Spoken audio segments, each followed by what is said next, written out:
আসসালামু আলাইকুম বন্ধুরা, সবাইকে স্বাগতম জানাচ্ছি আমাদের আরও একটি নতুন ভিডিওতে।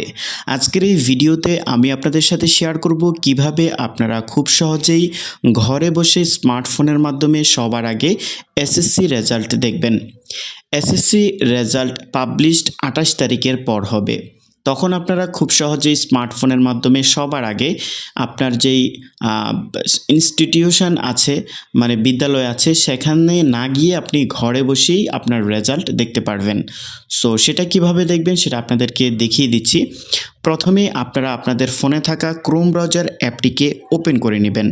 আমি আমার ফোনে থাকা ক্রোম ব্রাউজার অ্যাপটিকে ওপেন করে নিচ্ছি। ওপেন করার পর এখানে আপনারা চলে আসবেন। দ্যাট মিনস এখান থেকে আপনার google.com লিখে সার্চ করবেন। google.com লিখে সার্চ করলে আপনারা গুগল পেয়ে যাবেন। গুগলে আসার পর আপনারা এখানে সার্চ বারে ক্লিক করবেন। ক্লিক করার পর এখানে আপনাদেরকে লিখতে হবে ই-বোর্ড রেজাল্ট। ই-বোর্ড রেজাল্ট লিখে আপনাদেরকে সার্চ করতে হবে। ই-বোর্ড রেজাল্ট লিখে সার্চ করার পর আপনারা প্রথমেই যে ওয়েবসাইটটি রয়েছে এই ওয়েবসাইটটিতে ভিজিট করবেন। এবার দেখুন এখানে হচ্ছে আপনার নেম অফ বোর্ড। তো এখানে হচ্ছে আপনাদেরকে বোর্ড সিলেক্ট করতে হবে। তো আপনি যেই বোর্ড থেকে পরীক্ষাটা দিয়েছেন সেই বোর্ডটা সিলেক্ট করবেন। লাইক আমি কুমিল্লা সিলেক্ট করেছি। তারপর নেম অফ এক্সামিনেশন এখানে ক্লিক করবেন। ক্লিক করার পর এইখানে আপনারা এসএসসিটা সিলেক্ট করবেন, যেটা আপনি দেখতে চাচ্ছেন সেটা সিলেক্ট করবেন। তো আমি এখান থেকে SSC/দাখিল এটা সিলেক্ট করব। করার পর ইয়ার অফ এক্সামিনেশন, আপনি কত সালে পরীক্ষাটা দিয়েছেন সেটার কত সালের রেজাল্টটা দেখতে চান সেটা সিলেক্ট করবেন। সচরাচর আমরা যেহেতু 2026-এর রেজাল্টটাই দেখব সেটা সিলেক্ট করছি।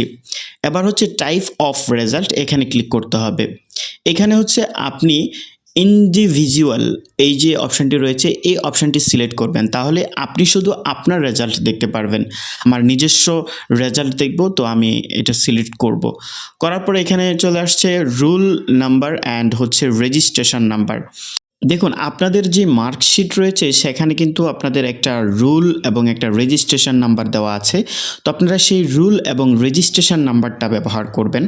ওকে, আমি এখানে রুল নাম্বার এবং রেজিস্ট্রেশন নাম্বারটা দিয়ে দিয়েছি।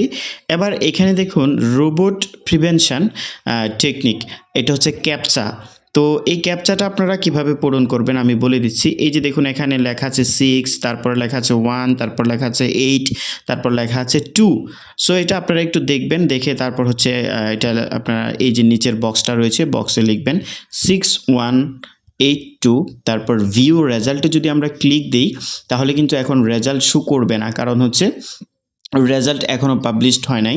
তো সিস্টেম রয়েছে, সার্ভারে যদি প্রবলেম দেখায় তাও আপনারা রেজাল্ট দেখতে পারবেন। সো এই ভিডিওগুলো আপনারা চান কিনা সেটা কমেন্টে লিখে ফেলুন ইয়েস, এবং আমাদের এই চ্যানেলটিকে সাবস্ক্রাইব করে ফেলুন এবং ভিডিওতে একটা লাইক করে ভিডিওটি শেয়ার করে দিন আপনার বন্ধুদের সাথে। ধন্যবাদ সবাইকে।